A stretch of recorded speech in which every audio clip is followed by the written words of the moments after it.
Welcome back to BLOCKTV. It's time for Links in the Chain, where we speak to some of the major players in the blockchain industry. Now, privacy is a major concern and a motivation for many in the crypto space, for none more so than Horizen, a blockchain platform launched in 2017 that seeks to provide its users with privacy and control of their digital footprint through the use of secure encryption and other security features. Now, joining us today from Singapore is Rob Viglione, co-founder and president of Horizen, to speak to us about all things privacy related, but first and foremost about the recently announced Horizen Sidechain Alpha, which features a new white paper for the company and a revamped use for their Z token. Rob, thanks so much for joining us. Awesome. I'm happy to be here. All right, well, start off. Let's first take a short look at the video you guys produced about the white paper, and we'll take it from there.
All right, Rob. Well, over at Horizen, you guys recently launched a new sidechain. Why don't you take us through some of the new developments at Horizen?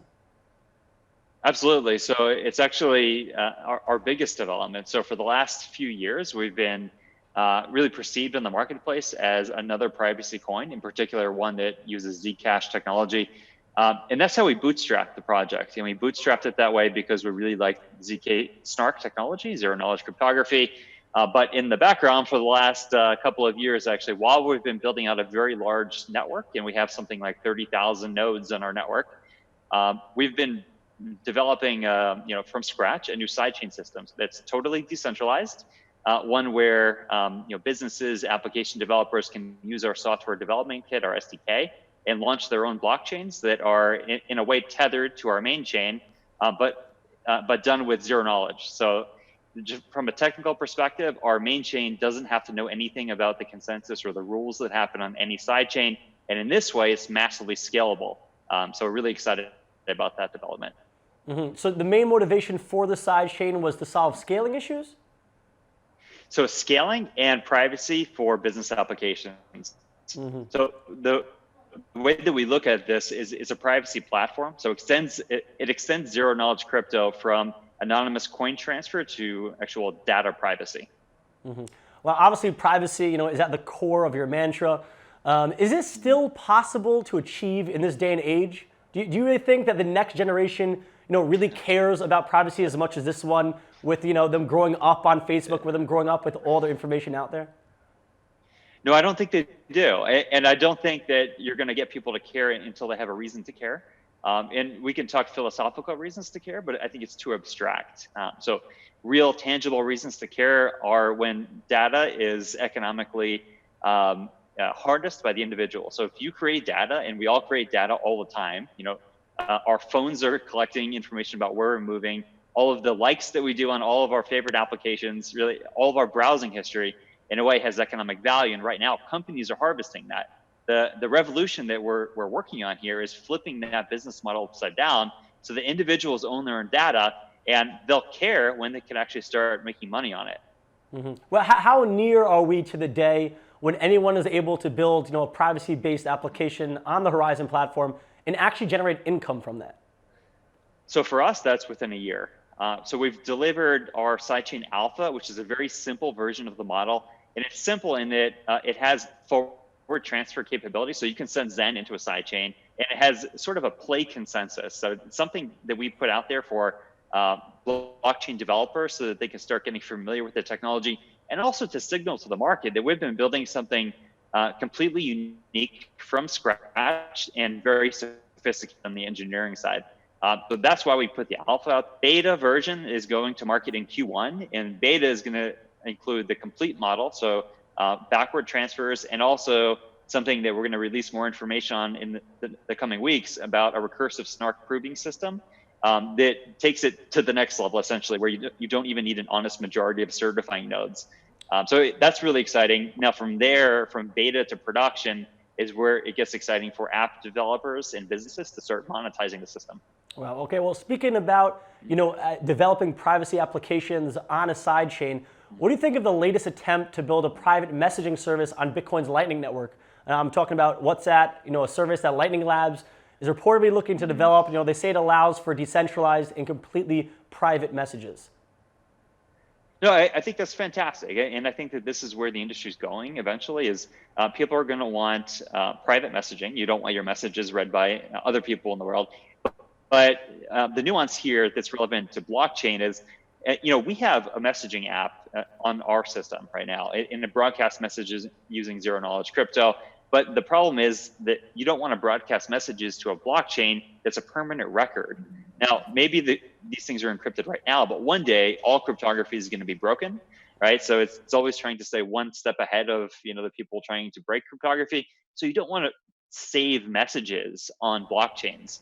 Now, some ideas that we have to kind of facilitate this are using the networks that we're building to link people together, maybe using zero knowledge, and then they can have kind of standard messaging apps from there. But I'm a big fan of it all. I think we need to push forward on private messaging. We need to decentralize the apps that we use. And this is the trend that I foresee in the future. Mm-hmm. Well, I mean, that's definitely relevant today when Facebook is pretty much owns Messenger or WhatsApp.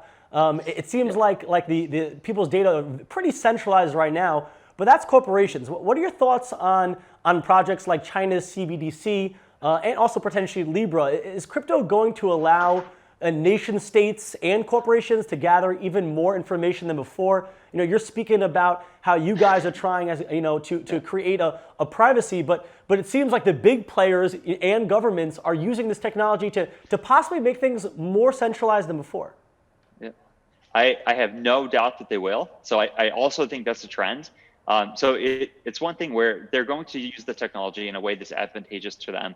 But it does go against the nature, the kind of philosophy of why we did this stuff. And it goes against the idea of decentralization. And decentralization has some values that governments, I don't think, will ever adopt.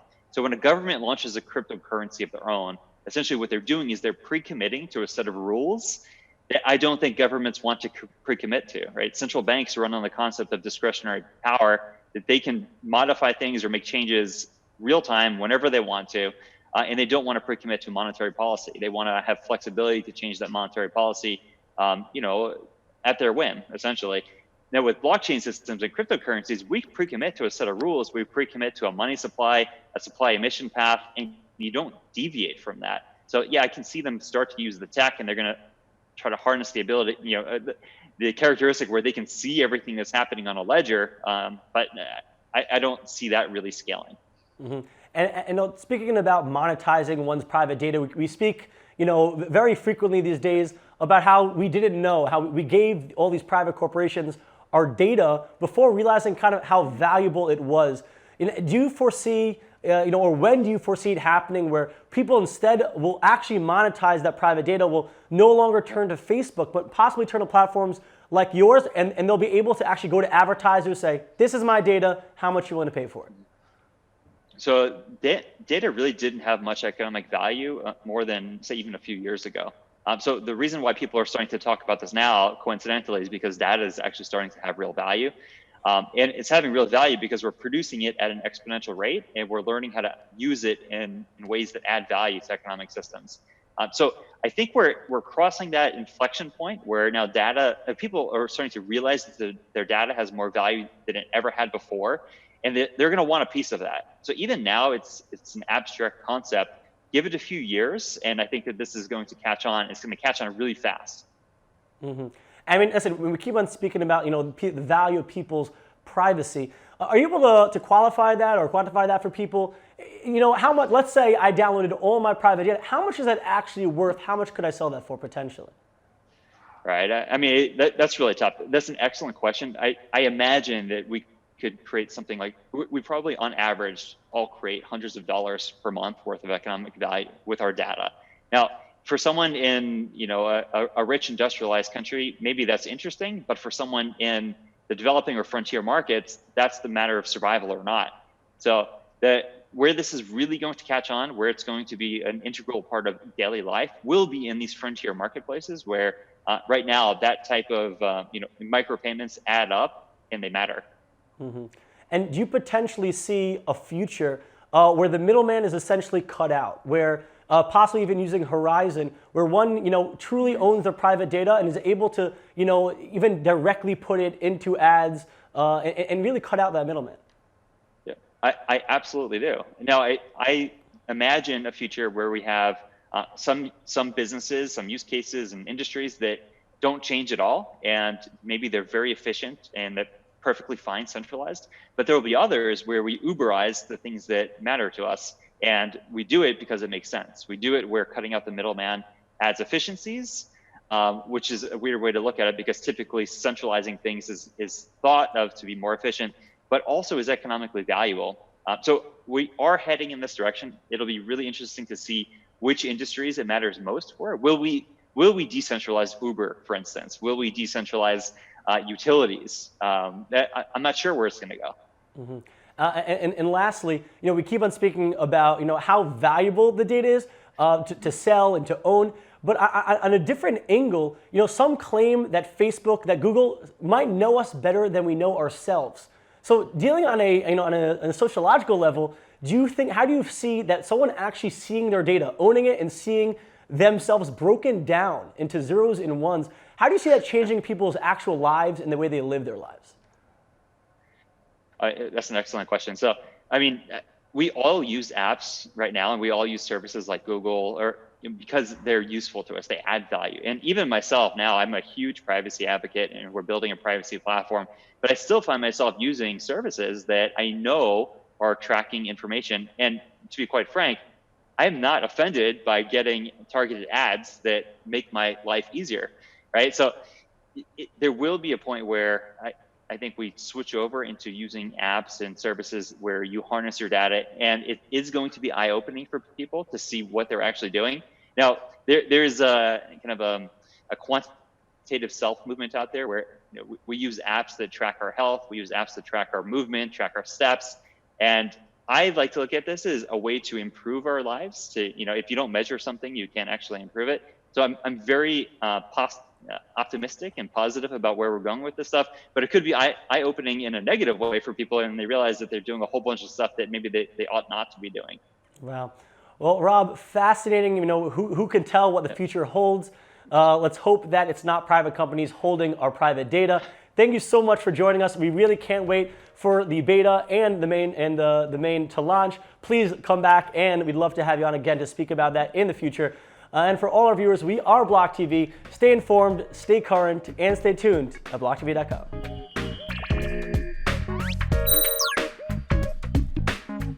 For more news and updates, follow us on Twitter.